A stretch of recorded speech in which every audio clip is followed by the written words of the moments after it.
बिस्मिल्लाहिर्रहमानिर्रहीम। इब्तिदा है रब्बे जलील के बाबरकत नाम से जिसके कब्ज़े में मेरी और आपकी जान है। वतन अजीज़ और दयारे गैर में बसने वाले तमाम ही पाकिस्तानियों को एजेंडा ऑफ द डे से सिद्दीक सरवर का सलाम।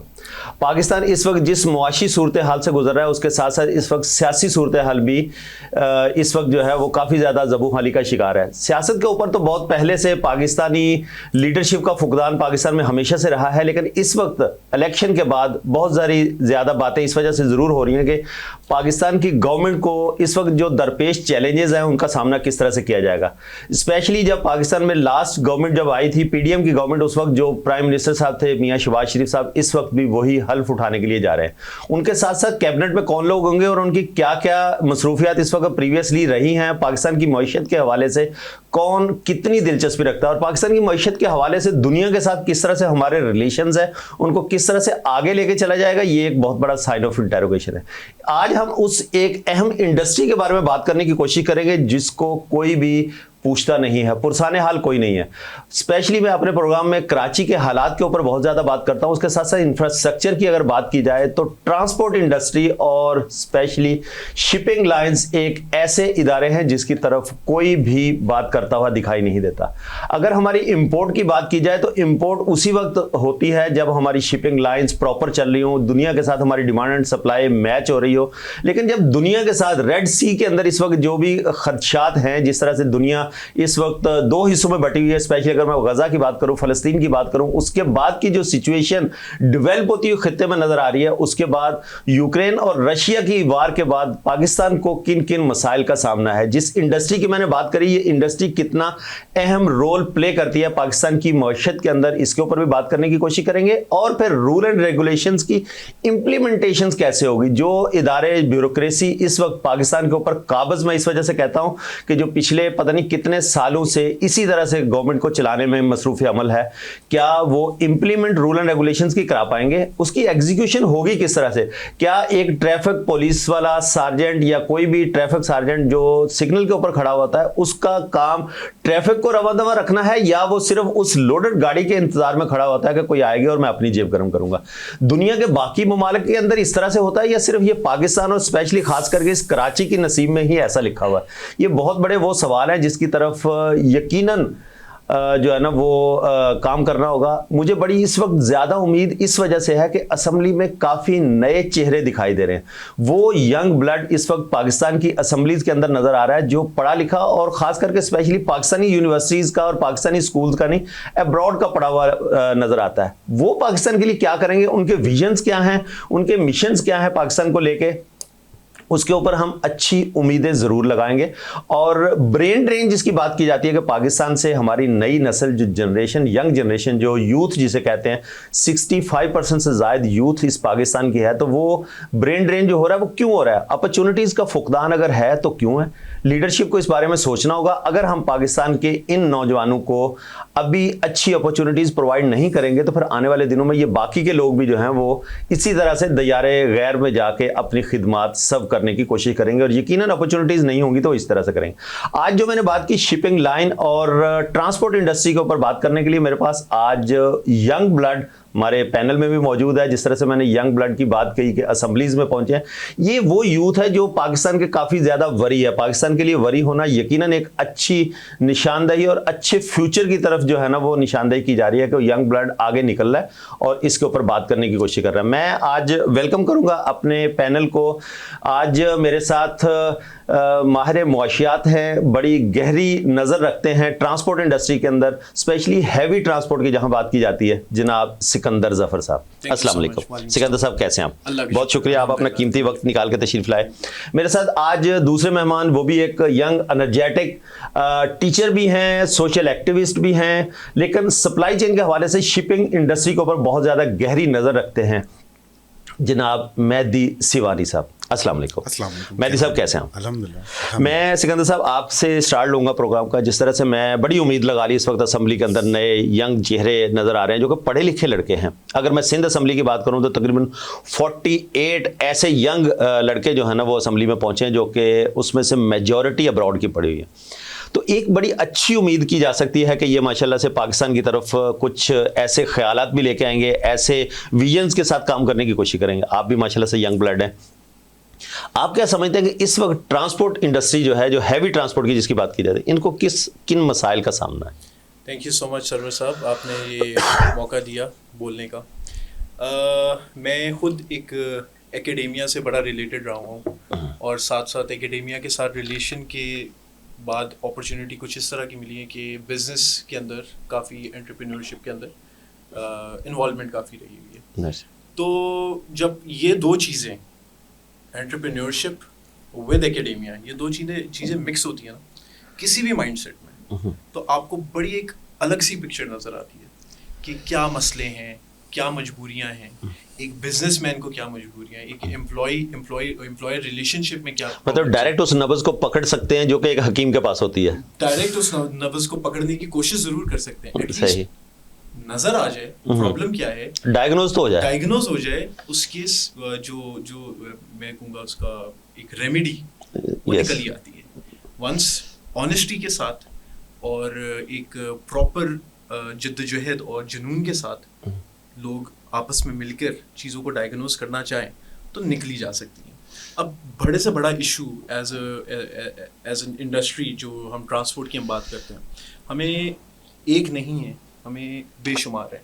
वो इतने हैं कि हम बैठ के अगर गुफ्तगू करते रहे उन इश्यूज़ के बारे में तो दिन गुजर जाएंगे, रात गुजर जाएंगी, लेकिन वो इश्यूज़ ख़त्म नहीं होने वाले। तो ये चीज़ एक मैं आपको ये बताऊंगा कि ब्रिटिश एम्पायर ने, छोटी सी एम्पायर थी, उसने पूरी दुनिया के 23% लैंड को हुक्मरानी की हुई है एक ज़माने में। 75% पानी है दुनिया में, 23% लैंड ब्रिटिश एम्पायर के अंडर था। और उन्होंने किस तरह इस चीज़ को मैनेज किया, इतनी हुक्मरानी कैसे कर ली, वो 3 चीज़ों पे उन्होंने किया, रेल, जेल और मेल। जेल को साइड पे कर दें, वो तो उनका एक कंट्रोल करने का तरीका था, लेकिन इसमें 2 चीज़ें कम्युनिकेशन और ट्रांसपोर्ट से रिलेटेड हैं, रेल और मेल। ये चीज़ें डिपेंड करती हैं आपके विजन पे डिपेंड करती हैं, आपकी ऑनेस्टी पे डिपेंड करती हैं। तो हम उनसे सीखें, उन्होंने हम पे हुक्मरानी की है, अच्छी की है, बुरी की है, उस पर बात नहीं कर रहे, लेकिन जो चीज़ उनसे हमें लेनी चाहिए वो ये है कि उन्होंने किस तरह इन चीज़ों को मैनेज किया। ख़ास तौर पे ट्रांसपोर्टेशन पे उन्होंने बहुत ध्यान दिया। रेल नेटवर्क आज पाकिस्तान में जितने चल रहे हैं उनके बनाए हुए, उनके किए, यानी कि 1947 से पहले का जो हमें मिला है वर्षों में वही चल रहा है, वही है। और इतना फ्यूटाइल हो चुका है, इतना मिसमैनेज हो चुका है कि हम एक नई ट्रैक नहीं डाल सके, नई जगहों को एक्सप्लोर नहीं कर सके। नई ट्रैक डालना तो दूर की बात है, हम तो उस बने हुए ट्रैक को मेंटेन नहीं कर पाए। वो मतलब वही बात है कि जितनी कॉम्प्लिकेशंस की बात करना चाहे हम कर लें। तो हम यही बात करेंगे कि ट्रांसपोर्टेशन के ऊपर देखा जाए कि क्या क्या चीज़ें इस पर डिपेंड करती हैं। आपकी पूरी सोसाइटी, आपकी माइशत, आपकी पॉलिटिकल कल्चर, जब तक मतलब पहिया नहीं चलेगा तब तक तो आपके कारोबार का पहिया, मईशत का पहिया चल नहीं सकता। मैं सिकंदर साहब, मेहदी सिवानी साहब को भी शामिल गुफ्तगू करूंगा। मेहदी साहब, बहुत शुक्रिया आपके कीमती वक्त का। जिस तरह से सिकंदर साहब ने बड़े डिटेल में बताया कि रेल का पहिया यानी कि ट्रांसपोर्ट का पहिया चलाने के लिए चलेगा तो मईशत चलेगी आगे। आप क्या समझते हैं कि जो खास करके स्पेशली हमारा पाकिस्तान जो है वो बेस करता है इम्पोर्ट इकोनॉमी के ऊपर, इम्पोर्ट पे हमारा बहुत ज़्यादा रिलाई करता है, हमारी GDP का भी 17-18% जो है ना वो इम्पोर्ट होता है। आप क्या समझते हैं कि शिपिंग लाइन जो इंडस्ट्री है इसका कितना अहम रोल है हमारी पाकिस्तान की मईशत के अंदर? सबसे पहले thank you so much Sarwar साहब। मैं आपका शो भी देखता रहता हूँ और आप नित नए टॉपिक लेके आते हैं, बहुत वैरायटी पे लेके आते हैं और हमें एजुकेट कर रहे होते हैं। और जो हमारे जो सामने लोग बैठे हुए हैं, हमारा मकसद बात करने का यहाँ ये पे कि अगर आपकी कोई प्रॉब्लम का सॉल्यूशन नहीं, कंप्लेन करना तो बहुत आसान है, ये नहीं है। हम लोग तो कंप्लेनिंग क्लब के डायरेक्टर बन जाते हैं। हाँ, मतलब कहीं भी बैठ जाओ तो हो जाएगा। सो मेरा कहीं भी मैं जाता हूँ तो मैं कोशिश करता हूँ कि कंप्लेन के साथ 2-3 सॉल्यूशंस की भी बात की जाए। बिल्कुल ऐसा ही। तो सबसे पहले थैंक यू सो मच आपके जीवन और चैनल का तमाम को जो आपने मदू किया। अच्छा जी, देखिए शिपिंग बहुत एक अहम बैकबोन है, जैसे सिकंदर साहब ने बड़ी क्लैरिटी से बताया कि this is the backbone of every supply chain industry. So supply chain अगर मैं लफ्ज इस्तेमाल करूँ तो ये अब तमाम जनरल टर्म है और इसके अंदर अब सब लैंड, एयर और वाटर सारे आते हैं, जिसमें शिपिंग अगर आपको बताओ तो 80% ट्रेड ऑफ द वर्ल्ड इस शिपिंग से होती है, यानी कि समुद्र के जरिए से होती है। तो जैसे पाकिस्तान में भी कराची के अंदर तमाम बंदरगाहें जो आपको अच्छी तरह पता है, पोर्ट कासिम और जो पोर्ट और जो तमाम चीज़ें उसके अंदर इस वक्त currently right now as of अगर मैं अभी बात करूं तो हम इस वक्त बहुत बड़े बहरान का शिकार हैं। अच्छा, अब हमें थोड़ा सा, जो लोग मुझे सुन रहे हैं, हमेशा हम शिपिंग लाइंस की बात कर रहे होते हैं, तो शिपिंग लाइंस का हमेशा बिजनेस नहीं होता। So there is another industry जो काम कर रही है, वो शिपिंग एजेंसी भी होती है। यानी कि जब वेसल आता है या जहाज आता है और अब कोई कार्गो लेकर आता है तो उसका भी एक क्लियरेंस का बिजनेस होता है। तो there are two business simultaneously जो चल रहे होते हैं। तो अभी हम पहले बात पीछे लिंक कर रहे होते हैं शिपिंग लाइन के साथ, बहुत इंपॉर्टेंट, जिसकी बात ज्यादा करते नहीं। तो आज मैं कोशिश करूंगा थोड़ा उसको भी थोड़ा हाईलाइट करूं। तो सबसे पहले शिपिंग लाइंस पर आते हैं। अब शिपिंग लाइन इस वक्त क्या कर रही हैं? फॉर एग्जांपल रेड सी का, जैसे कि हम तमाम लोगों को पता है कि इस वक्त पाकिस्तान नहीं पूरी दुनिया में रेड सी का अगर कोई एरिया है और वहां से अगर आपका वेसल आ रहा है तो वो ब्लॉकेज कर रहा है। अब जहां पे लीड टाइम हमारे सप्लाई चेन में हम कहते हैं कि अगर कोई आपके पास अगर बंदरगाह से जहाज लेके आ रहा है, अगर उसका 30 डेज ट्रांजिट टाइम है, तो अब वो मल्टीप्लाई होकर 65 डेज, 80 डेज और कुछ लोगों ने कहा 90 डेज पे भी जा रहा है। तो मतलब लीड टाइम आपका बढ़ता जा रहा है। तो हम सब स्टूडेंट्स हैं सप्लाई चेन के, हमें पता है कि अगर बैकएंड पे अगर सप्लाई और डिमांड का गैप बढ़ता जाएगा तो एक series of deviated, series of uninterruption, series of सब प्रॉब्लम क्रिएट होना शुरू हो जाती है। तो शिपिंग लाइन अगर पाकिस्तान के तवज्जुह से अगर हम बात करें तो यहाँ पर इस वक्त ये प्रॉब्लम चल रही है कि हमारे जितने जो इंपोर्टर हजरात हैं, अगर वो कंटेनर उसने बुक किया हुआ है तो वो कह रहा है कि मेरे पास जहाज नहीं आ रहा। वो जहाज क्यों नहीं आ रहा? वो कह रहा है कि 50 कंटेनर थोड़ी उठाने आऊंगा मैं। तो अब इंपोर्टर ने कंटेनर तो रख लिया, अब उसने भेजना तो है, लेकिन लाइन नहीं आ रही है। क्यों? क्योंकि वो कंटेनर आएगा, एक्सपोर्ट करेगा, एक्सपोर्ट का वापस आएगा, उसको कंटेनर देगा तो फिर तो वो उठा के लेके जाएगा। तो अभी तो बात तो हो ही नहीं रही है मईशत की, अभी तो बात प्राइस की हो ही नहीं रही है, अभी तो बात इन्फ्लेशन की हो ही नहीं रही है। अभी तो एक सप्लाई चेन का, रिसोर्सेज की बात हो रही है बेसिक। जी, बहुत बड़ा गैप हुआ है। तो प्राइस तो भी बाद में आती है। और ऊपर से इकोनॉमिक डेवलपमेंट और शिपिंग वो बड़ी क्लोजली रिलेटेड है, बहुत क्लोजली रिलेटेड और शुरू दिन से ही क्लोजली रिलेटेड है। हाँ, जब तक इनका आपस में लिंक नहीं बनेगा। अब जब 90 डेज की आपने बात की कि वो जो लीड टाइम था 30 डेज से 90 डेज हो गया, तो अब वो उसके ऊपर ऑफ कोर्स एक्सपेंसेस भी बढ़ते चले जाएंगे, कॉस्ट ऑफ डूइंग बिजनेस उसका इंक्रीज कर जाएगा, तो वो मार्केट में वाइबल कैसे रहेगा? बिल्कुल ऐसे। सिकंदर साहब, आप क्या कहेंगे इस पर? मैं वही बात करूंगा कि हर एकेडेमिया, हर डोमेन में दुनिया में रिसर्च की जाती है। ठीक है, हम यूएस की बात करें या चाइना, रशिया, किसी भी मुल्क की बात करें जो बहुत आगे निकल गया, इकोनॉमिकली आगे निकला है, उन्होंने हमेशा रिसर्च बेस्ड चीज़ों के ऊपर ध्यान दिया है। मुझे नहीं लगता, शायद मैं गलत हूँ, लेकिन मुझे नहीं लगता शिपिंग के ऊपर आज तक हमने कोई रिसर्च की। पाकिस्तान में वैसे किसी और जगह R&D होती है? वैसे तो मुझे नहीं लगता कि पाकिस्तान वाले तो if you start talking about anything, any domain, किसी चीज में R&D इतनी नहीं होती। हम अगर क्राइम की भी बात करें, ऑफ टॉपिक जाएंगे, लेकिन क्राइम में क्या क्या चीजें आती हैं, किस किस तरह की चीजें आती हैं, साइको एनालिसिस आ जाता है, ये आ जाता है, वो उसमें R&D नहीं होता। ये शिपिंग की अगर हम बात करें, रिसर्च बेस्ड काम ही नहीं है। जब रिसर्च बेस्ड काम नहीं होगा, रिसर्च बेस्ड लोग पॉलिसी मेकिंग नहीं करेंगे, तो वो बिल्कुल एक डिसअरे, क्योटिक सिचुएशन होगी। और वही क्योटिक सिचुएशन हमें इन्होंने बड़े अच्छे तरीके से बताया। सप्लाई और डिमांड की चेन का इतना वो लड़ी इतनी बढ़ चुकी है कि समझ ही नहीं आ रही किसी को कि कहाँ से पकड़ें, किसको पहले ठीक करें। तो मुझे लगता है सॉल्यूशंस की अगर बात करें, शिपिंग के अंदर सबसे पहले इंफ्रास्ट्रक्चर डेवलपमेंट होनी चाहिए, शिप मेकिंग की बात होनी चाहिए। जो हमारे पास हैफ्टी लोग हैं, जो बड़े लोग हैं, उनको ऑन बोर्ड लेकर आए, ऑनेस्ट लोगों को ऑन बोर्ड लेकर आए और उनको कहा जाए कि इस तरफ आए, शिप मेकिंग की तरफ आए, और उससे डेवलपमेंट, इंफ्रास्ट्रक्चर डेवलपमेंट बहुत ज़्यादा होती है। तो आप समझते हैं कि इस वक्त जो यंग ब्लड की जो बात की जा रही है, जो यूथ सामने आ रही है, असेंबली में भी पढ़े लिखे लोग आ रहे हैं, इनका कोई फोकस या विजन कोई इस तरह का होगा? आप कितने पुरुमीद हैं इससे? सर, एक मैं आपको ये सरवर साहब आपको ये बताऊं कि नो मैटर आपका कास्ट क्या हो, आपका रिलीजन क्या हो, जो पढ़ा लिखा इंसान होता है ना, जो अच्छा पढ़ा लिखा इंसान, जिसका दिमाग खुल जाता है, एक तरीके से एक पैराडाइम उसका खत्म हो जाता है और वो बिल्कुल उस पैराडाइम से हटके सोचता है, उनका धर्म, उनका मजहब एक ही होता है। और उनका यही होता है कि ह्यूमन डेवलपमेंट कहाँ पे होगी। ह्यूमन डेवलपमेंट में आप शिपिंग को ले आए, आप ट्रांसपोर्ट को ले आए, यू नेम इट, किसी चीज़ को ले आए, उन्होंने डेवलपमेंट की ही बात करनी है। हमारे में इंसानियत का मकसद क्या है कि अपनी प्रॉब्लम से आगे निकले। शुरू दिन से बिल्कुल ऐसा ही शुरू दिन से ये मकसद रहा है कि अपनी प्रॉब्लम से बाहर निकले। जब यूरोप में एनलाइटनमेंट आई, आज वेस्ट बन गया उस बेसिस पे, वो भी यही बात करते थे, हम अपनी प्रॉब्लम से बाहर कैसे निकलेंगे। तो जब यंग ब्लड, पढ़ा लिखा ब्लड आएगा और एक साथ सोचेगा, क्यों नहीं फायदा निकलेगा। यकीनन उसमें से फिर जो है ना राहें खुलेंगी। इसके अंदर साहब मुझे यहाँ पर एक ब्रेक का इशारा हो रहा है। नाज़रीन, आज हम बात करने की कोशिश कर रहे हैं उस सप्लाई एंड डिमांड के गैप किस तरह से क्रिएट होते हैं और उसको फिल कैसे किया जाता है। तो यहाँ पर लेते हैं एक छोटा सा ब्रेक से लौट के आएंगे, इसी को कंटिन्यू करेंगे। Stay tune.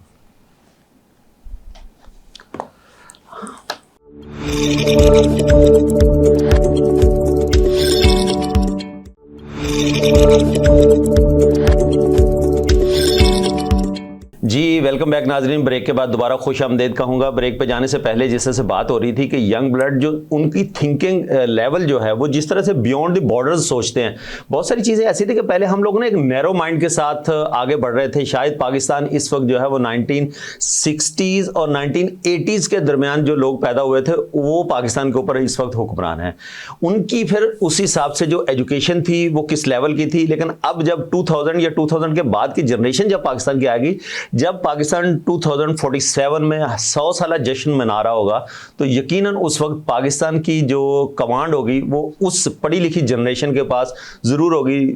ये एक अलग डिस्कशन हो जाएगी कि पाकिस्तान के अंदर इस वक्त एजुकेशन के पॉइंट ऑफ व्यू से कितना फुकदान है या कितने लोग अभी भी स्कूलों से बाहर हैं। लेकिन इसके बावजूद भी मैं और मेरे यकीनन आज का पैनल जो है ना वो काफ़ी ज़्यादा पुरुमीद है। मैं दोबारा आऊँगा सिकंदर साहब आपकी तरफ, जिस तरह से आपने बात की।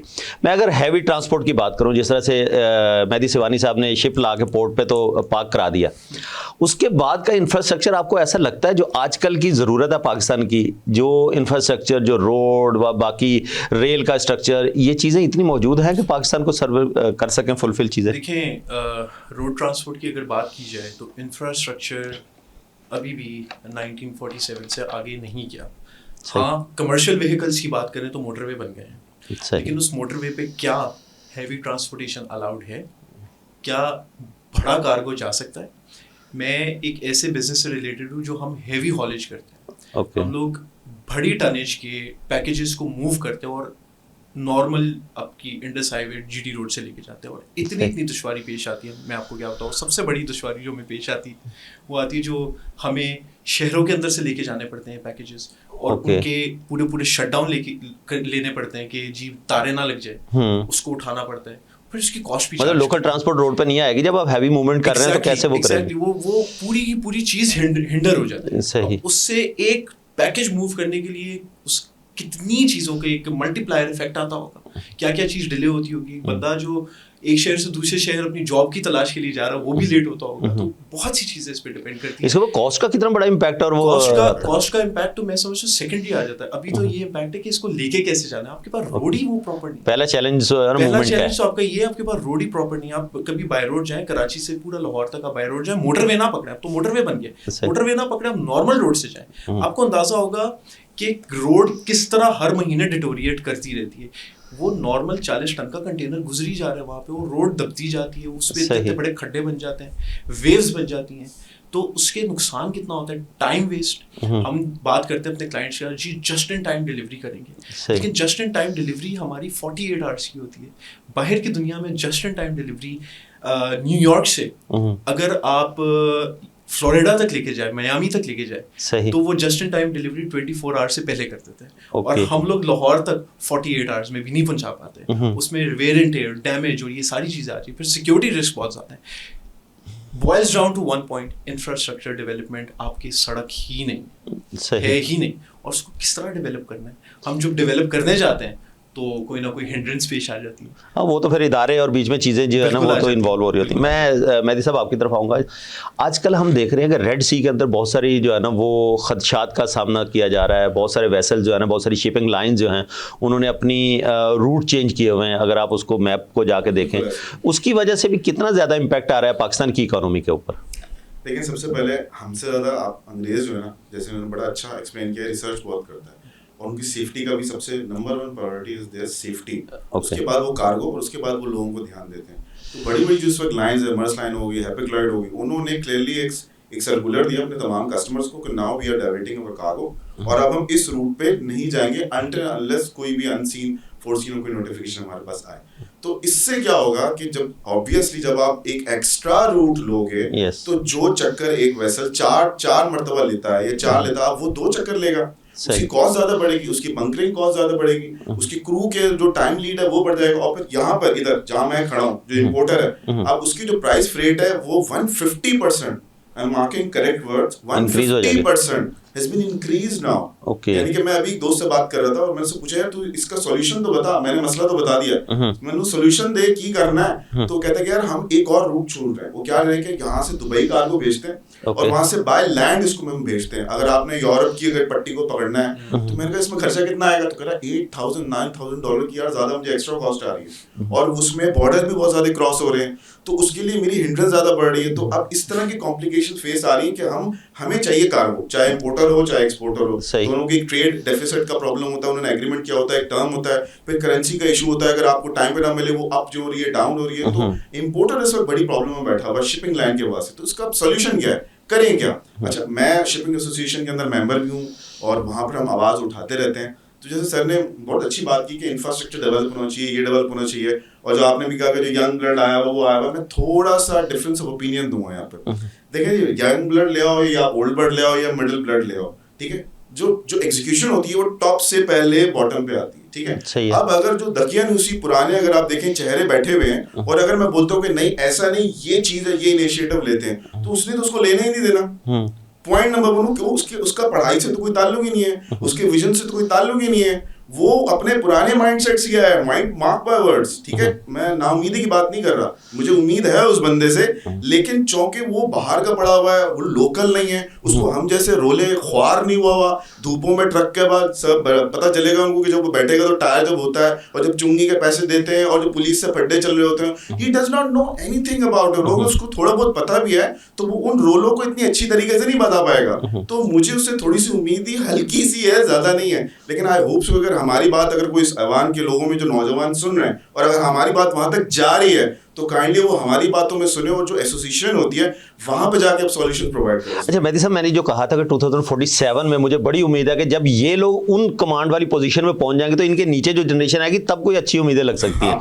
तो आप क्या समझते हैं कि हमें आगे आने वाले जो 15, 20, 25 साल है वो ज्यादा क्रूशियल है, उसके ऊपर ज्यादा फोकस करना चाहिए? बिल्कुल ऐसे ही, हमेशा लॉन्ग टर्म स्ट्रेटेजी देखते हैं, लेकिन हमारे सप्लाई चेन में भी जब हम प्लानिंग करते हैं तो हम कभी भी 25 साल को कभी भी नहीं देखते, क्योंकि we do not know how the unforeseen circumstances are overhead आपका वेट कर रहे हैं। तो हम हमेशा जो अपनी स्ट्रेटेजी हमेशा 5 साल या 10 साल पर रखते हैं। तो पाकिस्तान को देख के तो अभी 25 साल भी कोई प्लान नहीं कर सकता, लेकिन ये कि ये जो नए लोग आए हैं, अगर हमारी बातें नहीं तो भाई तुम आवाम की बातें सुन लो, लोकल ट्रेडर जो रो रहा है उसकी बात सुन लो, क्योंकि कॉस्ट का इम्पैक्ट मेरे पे आ रहा है, आम आदमी पे, कस्टमर पे आ रहा है। अब ये जो कप सामने पड़ा है अगर ये 25 रुपए का है तो अब इसकी कॉस्ट इम्प्लीकेशन बढ़ के अब ये मुझे 80 रुपए का पड़ जाएगा, 100 रुपए का पड़ जाएगा, क्योंकि इन दी एंड ट्रेडर भी आपसे ही पैसे ले रहा है, इन दी एंड शिपिंग लाइन भी आपसे पैसे ले रही है, तो कस्टमर एंड यूजर के पास ही जाएगा। मैं आम पब्लिक, मैं अपने आप को सप्लाई चेन का बंदा ही नहीं मानता, मैं आम बंदा, मैं उसकी आवाज इस वक्त बनाऊं और वो इस वक्त सफर कर रहा है, वो इसको इन सबको मिलके हल करना है। अच्छा, मैं सिकंदर साहब आपकी तरफ आऊंगा। जिस तरह से बड़े डिटेल में उन्होंने कहा कि एंड यूजर जो है ना वो सर्वाइव कर रहा होता है, जिस तरह से आप हैवी मूवमेंट जब करते हैं इंडस्ट्रीज का तो यकीनन कॉस्ट ऑफ डूइंग बिजनेस तो बढ़ेगा, जिस तरह से मेहदी साहब ने उस तरफ हाईलाइट किया। आप क्या समझते हैं कि इस वक्त जो रोड का इंफ्रास्ट्रक्चर है इसको ले लें या रेल के इंफ्रास्ट्रक्चर को ले लें? जो चीज़ आपको यहाँ से कराची से लाहौर या इस्लामाबाद या दूसरे एरियाज में आप पहुँचाते थे पहले, आज उसका कितना इम्पैक्ट आ चुका है कॉस्ट के ऊपर? सर आई वुड से कि अगर परसेंटेज पे बात करें तो परसेंटेज देंगे जो व्यूअर्स हैं उनको एक विजुअल आइडिया हो जाएगा कि कितना इम्पैक्ट। मैं समझता हूँ 400 to 450% 2020 से लेके 2024 तक बढ़ा है, और इसमें बहुत से रीजंस हैं। इसके सबसे बड़ा रीजन तो ये है कि आपकी इन्फ्लेशन 30%, आज इन्फ्लेशन 30% आज 30% की, हाँ बिल्कुल ऐसे 30% को टच सीपीआई इंडेक्स यही कह रहा है। उसकी वजह से हम बहुत सी चीजें इसमें आ जाती हैं। सबसे नंबर 1 आ जाता है आपका IMF का लोन जो हमने अप्रैल में 2023 में लिया, वो तो अभी माशाल्लाह से और भी लेना हमने, अभी वो लेना पड़ेगा, हाँ, वो लेना पड़ेगा और मैं उस पे बात करूंगा। लेकिन मैं जो बात आपसे ये कर रहा हूँ कि इसका इम्पैक्ट हमने क्या किया जी, फॉरेन बोरिंग करके ये जाती है बात 2 से 3 चीजों पे। नंबर 1 आपकी प्रीवियस गवर्नमेंट इंतहा से ज्यादा इनकॉम्पिटेंट बैठी रही है, और उसके साथ थोड़ी सी अनलकी ये वो इस तरह हुआ कि कोविड-19 उनको देखने को मिला, और जो 2022 का सैलाब आया जिसकी वजह से आपकी चीजें बहुत धर्म भरम हो गई, वहां से आपकी इकोनॉमी बैठना शुरू हो गई और फिर हमें फॉरेन बोरिंग की तरफ जाएगी। पिछले साल 23rd हमने IMF का बेल आउट पैकेज लिया, वो ठीक है गलत है, वो तो एक बिल्कुल ही सेपरेट टॉपिक बन जाता है। लेकिन अब सिचुएशन इस तरह की आ गई है कि क्या हमें IMF की ज़रूरत है या नहीं है, और बिल्कुल है, 100% है। हमें 2026 के अंदर हमें पता नहीं 367 बिलियन डॉलर्स हमने रिटर्न करने हैं, और इसको अगर हम 241 मिलियन पीपल पे अगर डिवाइड करें तो मैं आज ही सुबह कर रहा था 4.5 लाख रुपए हर आप पे, मेरे पे, इन पे, एक गरीब आदमी पे, हर बंदे पे लाइबल है पे करना, लोग पे कर देंगे। लेकिन आप यहाँ पे पॉपुलेशन में देखिए पॉवर्टी कितनी आ चुकी है, 40% आपकी पॉपुलेशन में पॉवर्टी लाइन से नीचे जा चुकी है। वो 1 करोड़ बंदा बनता है, वो खाने के लिए उनके पास पैसा नहीं, क्या वो 4.5 लाख रुपए पे कर पाएगा? तो कॉस्ट हर चीज की बढ़ चुकी है, ट्रांसपोर्ट की कॉस्ट से रिलेटेड है सब। जब आपकी फ्यूल कॉस्ट ज्यादा हो जाएगी तो हर चीज बढ़ जाएगी, हर चीज बढ़ जाएगी। अच्छा मेहदी साहब, जो करंट अगर हम सिचुएशन देख रहे हैं, जिस तरह से आपने पहले बात की थी कि प्राइस की फ्लक्चुएशन और कन्वर्जन रेट्स जो हैं उसके ऊपर बड़ा इम्पैक्ट, तो फिर हम इंटरनेशनल मार्केट को जब हम एक्सपोर्ट करते हैं तो इंटरनेशनल मार्केट को कैसे हम कम्पीट कर पाएंगे? इस वक्त करंटली मैंने थोड़ा सा बैकग्राउंड नहीं बताया, मैं एक प्राइवेट इदारे के साथ मुंसलिक हूँ और वो एक ऑफ बॉन्डेड टर्मिनल है, और इसमें हमारा ज़्यादातर जो ताल्लुक है इम्पोर्ट और एक्सपोर्टर के साथ हमारे साथ बिल्कुल रहता है। तो आपके सवाल को अगर मैं यहाँ पे इधर कनेक्ट करूँ कि इस वक्त जो इंटरनेशनल मार्केट है, देखें ये एक रूल है सप्लाई चेन का, ठीक है। सबसे पहले वो देखते हैं क्वालिटी, बाहर वाला पहले क्वालिटी देखता है, क्वालिटी के बाद पूरा प्राइस पर आता है। अब क्वालिटी और प्राइस पे अगर वो बांग्लादेश में मुझसे कम प्राइस में गारमेंट्स की अगर बात करूं वो दे रहा है, तो वो कभी भी पाकिस्तान की तरफ नहीं आएगा। और यहाँ पर अगर मैं इतने जो मेरे रोले चल रहे हैं उसमें अगर मैं अपनी प्राइस बढ़ाता हूँ तो इंटरनेशनल बायर तो मुझसे लेगा नहीं, वो क्यों लेगा? वही ना, इसी वजह इंटरनेशनल मार्केट को कम्पीट कैसे कर पाएंगे, कैसे करूंगा? तो अब मैं यहाँ क्या करूंगा? तो मैं सॉल्यूशंस की ज्यादातर कोशिश करता हूँ। तो अगर मेरी कोई बात सुन रहा है, तो अगर कोई ट्रेडर मेरी बात सुन रहा है, तो हम उनको ये कहते हैं कि यार आप 2 काम करें। एक जो आम हर कोई करता है, let's increase the cost, let's increase the sales, हम अपनी सेल्स बढ़ाते हैं, जो कि गलत तरीका है। ये बहुत अजीब सी बात कह रहा हूँ, व्हाई? जब आप सेल्स अपनी इंक्रीज करते हैं मार्केटिंग से और आप अपनी सारी चीजें बेचने में लग जाते हैं, आपकी ऑपरेटिंग कॉस्ट बढ़ रही होती है, तो इन द लॉन्ग रन वो आपको हिट कर रही होती है, आपके प्रॉफिट मार्जिन नहीं हिट होते। So what we suggest to our internal problems के जो हमारे ट्रेडर हैं उनको कहते हैं आप किसी तरह अपनी जो मैन्युफैक्चरिंग कॉस्ट है उसको क्वालिटी को कॉम्प्रोमाइज ना करते हुए आप उस पर जरा पहले R&D करें, उस पर रिसर्च करें और उसको कोशिश करें कि क्वालिटी ना कॉम्प्रोमाइज करते हुए उस कॉस्ट को जरा कम करें, ताकि अभी जो अनजाने जो प्रॉब्लम्स आ रहे हैं, जो करेंसी एजिंग का प्रॉब्लम आ रहा है, जो इंटरनेशनल जब आप खड़े हो, जब अपने एक्सपोर्ट करो, अपनी सीमेंट इंडस्ट्री को एक्सपोर्ट करो, मैं डीजी आपके लिए काम कर रहा हूँ कि ट्रांसपोर्टेशन को मैं देख रहा होता हूँ। I was sitting with them 3 months back and मैं नेगोशिएट करता कि यार ये तुम्हारे वेसल क्यों नहीं आ रहे, या तुम इसको काम क्यों नहीं कर रहे हो? सरप्राइजिंगली उसने कहा कि यार मेरी प्राइस जो है मैं उसको मीट नहीं कर पा रहा हूँ। मैं अगर वही बात अगर मैं इसको अप करता हूँ प्राइस, तो अल्टरनेटिव सप्लायर्स मुझे बेस्ट क्वालिटी, हाँ, मार्केट में दूसरे लोग तो है ना जो उसको पकड़ लेंगे। अल्टीमेटली क्या करूँ? तो फिर मैं क्या करता हूँ, मुझे फिर अपनी प्राइस को लो करना पड़ता है और नुकसान बर्दाश्त करना पड़ता है, क्योंकि मेरा लॉन्ग टर्म कस्टमर है, मैं इसको नाराज नहीं कर सकता। तो अब मैं हिट ले रहा हूँ। तो कितनी देर तक उसको लॉस को बेयर करेगा? तो अब वो क्या करता है, नजला कहाँ उतरता है, ले ऑफ, नजरा कहाँ उतरता है, मतलब तमाम चीजों पे होता है जिसमें काम कम करो, कम रिस्क करो, रिसोर्सेज कम करो। So what I believe right now is that in the companies where Pakistan shipping companies are associated with the traders and all the local companies, उन्हें चाहिए कि दोनों यार मिलके ऑन बोर्ड हो, जो कि कभी भी नहीं हुआ। एसोसिएशन है तो उसे ट्रेडर्स को बुलाएगी, शिपिंग है तो शिपिंग को बुलाएगी, ट्रांसपोर्ट बुलाएगी। यार जो कस्टमर है उसको तो बुलाओ, जो ट्रेडर है उसकी तो पहले बात सुनो, हमें सुनने की मतलब तमाम स्टेक होल्डर्स को जो है ना वो एक प्लेटफॉर्म पे बैठना पड़ेगा। आप सबको ऑन बोर्ड करें और उसके बाद सॉल्यूशंस की बात करें, अलग अलग बैठ के बातें ना करो। सही। सिकंदर साहब आप कुछ कह रहे थे? मैं यहाँ पे एक बात कहूँगा, जब तक टेक्स नेट में आपकी रियल स्टेट नहीं होगा और आपकी एग्रीकल्चर बेस्ड इकोनॉमी नहीं होगी, तो क्लियरली हमें नजर आ जाता है कि हमारी पॉलिटिक्स में जो पॉलिटिकल इंस्टीट्यूशंस हैं उनका ध्यान किस तरफ है। उनका ध्यान इसी तरफ है कि हम बिल्डिंग बनाएं, हम ज़्यादा से ज़्यादा जगह लें और उसको एक्सपोर्ट करें, गरीब जाता है जाए। जब तक हम ये 2 चीज़ों को टैक्स नेट में प्रॉपरली लेकर नहीं आएंगे ना, और ईज ऑफ डूइंग बिजनेस नहीं करेंगे, एक यंग लड़का 22 साल का जो अपना बिजनेस खोलना चाहता है, स्टार्टअप करना चाहता है, वो अपनी कंपनी को रजिस्टर करवाना चाहता है, उसको इतनी कॉम्प्लिकेशंस फेस करेंगे, वो पता ही नहीं उसे।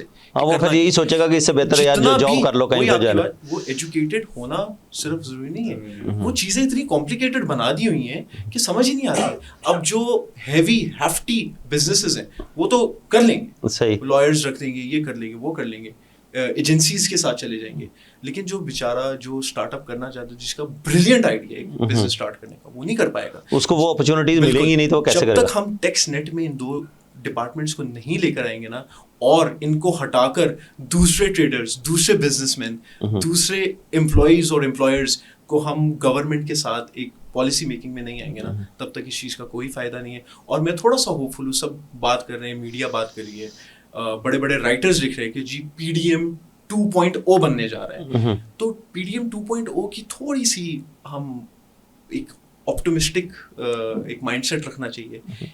ये बेहतरी की तरफ ही जाएगा। जब पाकिस्तानी नहीं बचेगा तो खाने वाला भी कहाँ से खाएगा। तो मतलब जो है ना, वो हर बंदा इस वक्त परेशान अच्छी उम्मीद है। इसके अंदर साहब मुझे एक बार फिर जो है ना ब्रेक का इशारा हो रहा है। नाजरीन, आज हम बात करने की कोशिश कर रहे हैं उस डिमांड एंड सप्लाई की, जिस तरह से मैंने पहले कहा था।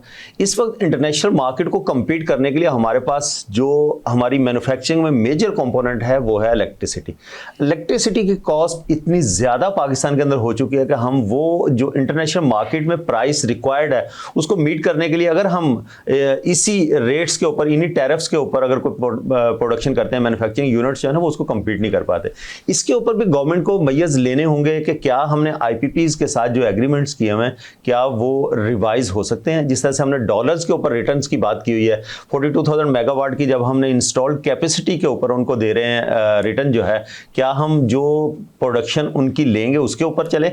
ये भी एक बहुत बड़ा जो है वो सवालिया निशान है। आने वाले दिनों में गवर्नमेंट इससे किस तरह से निपटेगी और IMF के सामने जाके कशकोल फैलाने से पहले उनकी कौन कौन सी टर्म एंड कंडीशंस को एक्सेप्ट करेगी। यहां पर लेते हैं एक छोटा सा ब्रेक से पलट के आते हैं, दोबारा इसको कंटिन्यू करेंगे।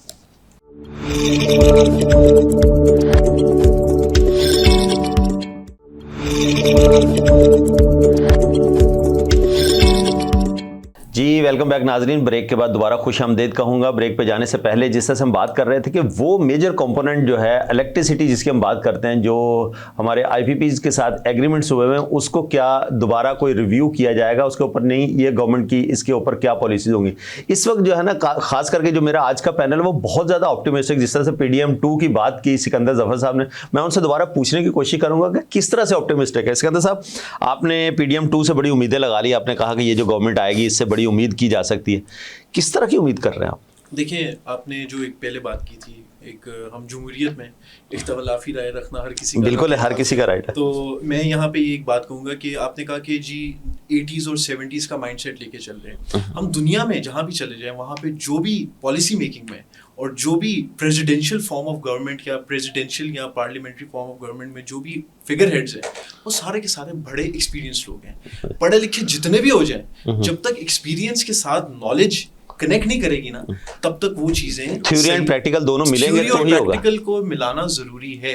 थ्योरी में हम जितनी भी बात कर लें, जब तक एक्शन नहीं होगा उसका कोई फायदा नहीं। हम बात करते हैं IMF की और इसकी बात करें, जो लास्ट ईयर हमने IMF की एक बेल आउट पैकेज दिया। IMF का एक ही होता है कि रीपेमेंट कहाँ से होगी। रीपेमेंट हमें मिलती ही बिजली के बिलों से, बिजली से ही मिलती है। और सर्कुलर डेट जो होता है उसको वो बेसिकली जितना कम होता जाएगा वो गवर्नमेंट जमा करके अपने एग्जीक्यूटिव में रख के फिर रीपेमेंट करती है। अब नेक्स्ट जो IMF की डील है, अब जो हमने जो रीपेमेंट्स करनी है उसके अंदर जितनी भी है उसमें 25 to 26% सिर्फ और सिर्फ चाइना का लोन है। CPEC बड़ा अच्छा लग रहा था, लेकिन उसको कंटिन्यू ना करने का नुकसान ये हुआ है कि हम उसको रीपेमेंट अब नहीं कर पा रहे, और वो रीपेमेंट करने के लिए हमें IMF के पास फिर जाना पड़ेगा, और IMF का प्रेशर फिर से बिजली के बिलों पे आएगा। हाँ, आम हाउस होल्ड इसकी हैवी प्राइस पे करके, बहुत बुरा लग रहा होगा, हर बंदा हैवी प्राइस पे करके, जॉब है नहीं लेकिन फिर भी बिजली का बिल पे करना पड़ रहा है। लेकिन ये एक बहुत बड़ी पब्लिक सर्विस है। जब आप अपने बिजली के बिल ज्यादा पे करके IMF का लोन चुका रहे हो ना, ये एक बहुत बड़ी पब्लिक सर्विस है, और ये इंस्टीट्यूशनली हम इस प्रॉब्लम में आ चुके हैं। अगर इसको कंटिन्यू रखें ना, और मुझे उम्मीद है इसको कंटिन्यू रखें, तो ये चीज आहिस्ता आहिस्ता कम होती जाएगी। पेपर तो ये कहता है, फ्यूचर तो ये कहता है कि कम होती जाएगी, लेकिन अब क्या इसको देखा, लेकिन हमारी किताबें कुछ और कहती हैं, पाकिस्तान की गवर्नमेंट की किताबें कुछ और कहती हैं ना। देखिए, हम पाकिस्तान की गवर्नमेंट की किताबें देखें, सब कुछ देखें, हम चलते हैं जो इंटरनेशनली जो हम पे प्रेशर आता है। हमारी कंट्री, हमारा मुल्क इतना प्रेशर पोजीशन में है ही नहीं, रहा ही नहीं है कि हम कोई ना कोई इंटरनेशनली कोई प्रेशर डाल सके।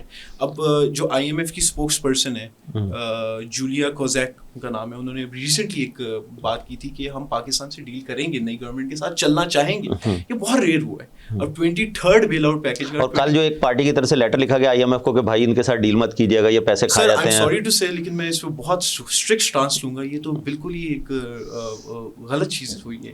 ये तो एक पब्लिक सर्विस मुल्क पाकिस्तान के लिए तो ये कोई अच्छा कदम नहीं है, बिल्कुल अच्छा नहीं है। ये समझ आती है हमें एक बहुत एक एम्बिग्यूसी चीज नजर आ रही थी इलेक्शंस में कि कोई पार्टी में आना चाह रहा है, कोई पावर में आना चाह रहा है, कोई पब्लिक सर्विस के लिए काम करना चाह रहा है। अगर हम सोशल मीडिया की बात करें तो हम वो यही बताना चाह रहे हैं कि पब्लिक के लिए कौन काम कर रहा है। लेकिन असलियत अगर देखी जाए तो जो पब्लिक के लिए रियल में काम करना चाह रहे हैं वो ऐसे के लेटर नहीं लिखते।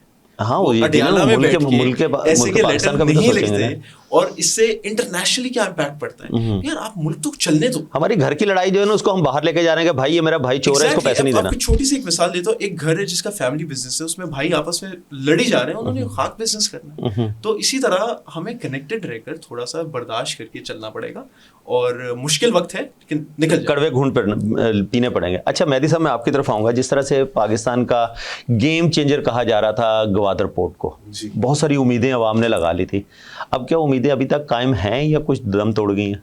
नहीं, दम नहीं तोड़ी है, बिल्कुल भी नहीं तोड़ी है। अब उस तरह से नजर नहीं आता कहीं भी ग्वादर की कोई भी जो है ना वो खुसूसियात बयान करते हुए लोगों को। जी नहीं, मुझे मौका मिला था ग्वादर में काम करने का, और बहुत सारे वेसल्स भी मैंने हैंडल किए हैं।